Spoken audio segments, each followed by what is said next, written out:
खरगोन साल की अंतिम नेशनल लोक अदालत वादी प्रतिवादी के लिए सहारा बनी। इसमें कई विवादों के आपसी राजीनामे से समझौते हुए। तो वही छोटी कहासुनी में जो दंपत्ति अपनी राहें जुदा करने के लिए निकले थे, लेकिन न्यायालयीन हस्तक्षेप से फिर से इन्हें गिले शिकवे भूल राजी खुशी घर के लिए विदा हो गए। खरगोन न्यायालय की 8 खंडपीठों पर लोक अदालत के प्रकरण रखे गए थे। इसमें न्यायाधीश प्रियवंदा शुक्ला के न्यायालय में नाजमीन पति समीर के बीच 2022 और सुमैया पति जावेद का 2023 से चल रहा पारिवारिक विवाद प्रकरण आपसी सुलह से निराकरण कराया गया। इसमें दोनों के अभिभाषकों की सहमति से शनिवार को दोनों परिवार फिर एक हुए और खुशी खुशी घर लौट गए। इसी तरह प्रथम जिला न्यायाधीश जीसी मिश्रा के न्यायालय में चल रहे सड़क दुर्घटना के प्रकरण में 19 लाख रुपए का राजीनामा कराया गया।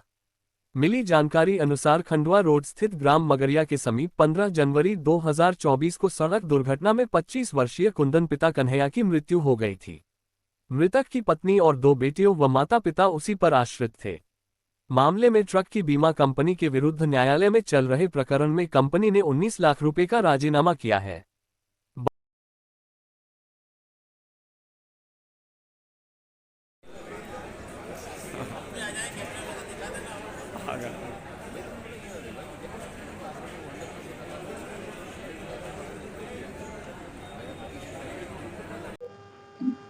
इस बार साल की अंतिम लोक अदालत में हमारे यहाँ लगभग 21 प्रकरणों का निराकरण किया गया है, जिसमें से कुछ चेक बाउंस के मैटर्स थे, कुछ सिविल मैटर्स थे, आपराधिक प्रकरण थे कुछ, और उनमें से सबसे महत्वपूर्ण 2 मामलों का ऐसा निराकरण हुआ है जिनको न्याय दिलाकर हमें भी संतुष्टि मिली है।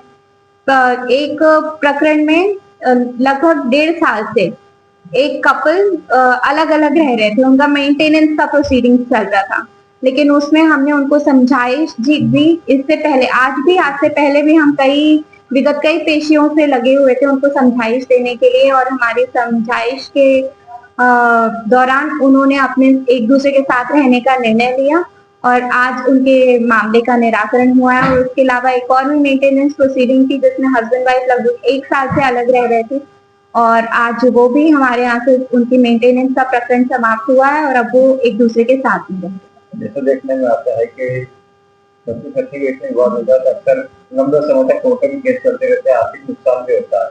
तो मामले में नेशनल लोक अदालत कितना के माध्यम बनती है?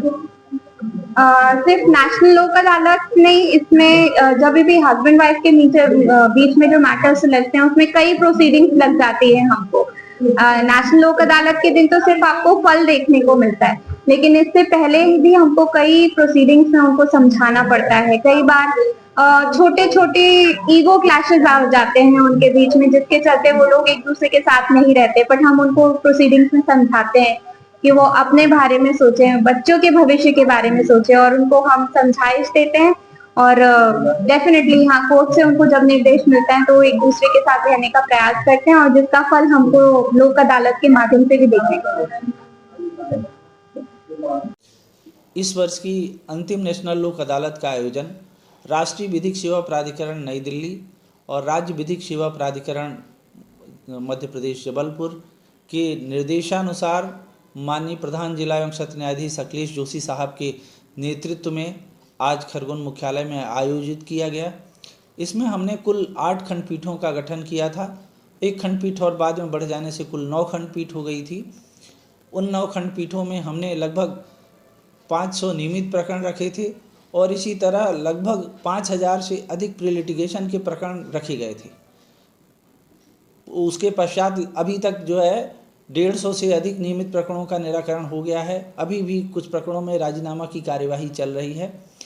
इसके अतिरिक्त लगभग 800 से अधिक जो है प्री लिटिगेशन प्रकरणों का निराकरण अभी तक चल रहा है और अभी कुछ प्रकरणों में चल रही है। आज लोगों ने बढ़ चढ़ के भाग लिया, लोक अदालत में भाग लिया। मध्य प्रदेश विद्युत मंडल, नगर निगम, बैंकों सभी ने छूटें घोषित की थी, जिसका लाभ उठाते हुए सभी लाभार्थियों ने जो है तो अपनी धनराशियाँ, बकाया राशियाँ जमा की। मेरे न्यायालय में एक प्रकरण में 19 लाख रुपए में क्लेम प्रकरण का राजीनामा हुआ, जिसमें पक्षकार को जो है प्रकरण का तुरंत निराकरण होकर के 19 लाख रुपए की राशि उन्हें प्राप्त हो गई। और ये अपेक्षा है कि इसी तरह से लोग जो है आगामी लोक अदालतों में भी भाग लेकर के इसका लाभ उठाते रहें। धन्यवाद।